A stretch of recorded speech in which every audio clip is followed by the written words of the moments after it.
No one knew that I was a sex addict until the company's team building exercise. I had forgotten to bring my medicine along for that night and was assigned to a tent with a male colleague. I was in tears as I climaxed right before his eyes, and now that there was no turning back, my impulses spiraled further away from control. No one knew that I was a sex addict until the company's team building exercise. I had forgotten to bring my medicine along for that night and was assigned to a tent with a male colleague. I was in tears as I climaxed right before his eyes, and now that there was no turning back, my impulses spiraled further away from control. Due to my addiction, my heart had been pounding the moment the supervisor came and told us we were staying the night at the hot springs. If I even had an instant of skin contact with a man, my libido would flare up in minor cases, and in the worst cases, I would straight up get an orgasm. I had never told anyone because it was just so embarrassing. And when I was younger, I had presumed I'd simply get better once I was an adult.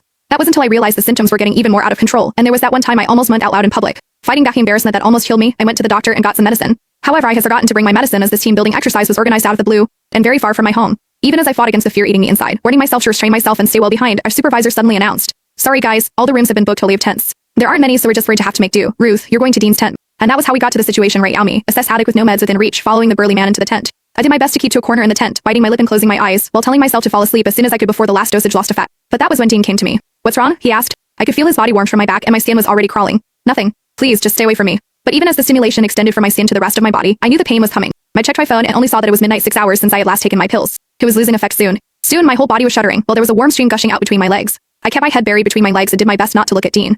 People would mock me for being a skank if he noticed my condition, and I couldn't bear to stay in the company at that point. Meanwhile, Miles Hendricks, the other colleague in the tent, was already snoring out loud. I kept clenching my knuckles, my own nails digging into my palm. The pain calmed me somewhat, and I told Dean, "Sorry, I'm not distancing myself, I'm just not feeling well." Never could I have expected Dean to move toward me without another word, reaching out with his large, warm palm and pressing it over my forehead. Even as he held his palm steady, I found myself staring at his chest and nothing else. I could also see that distinct collarbone and chiseled chest under his shirt. I seemed to tighten at the very next second and orgasm amid my embarrassment, and the ensuing moan could barely be stifled. Worst of all, I was trembling even worse after I orgasmed, and Dean could clearly feel me shaking.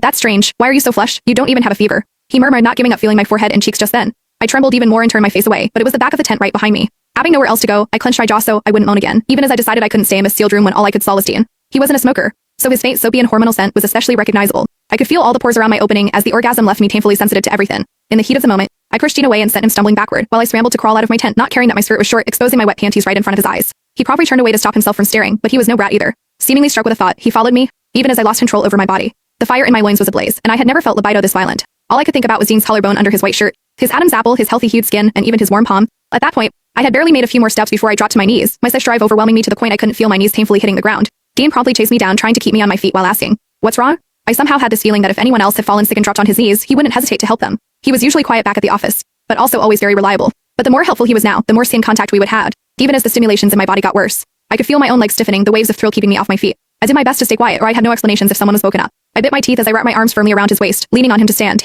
It was the first time I had ever touched a man this intimately, and I didn't care that I was pressing my breasts against him, as I kept inching upward to his chiseled ABS. Even then my mind could almost be blank.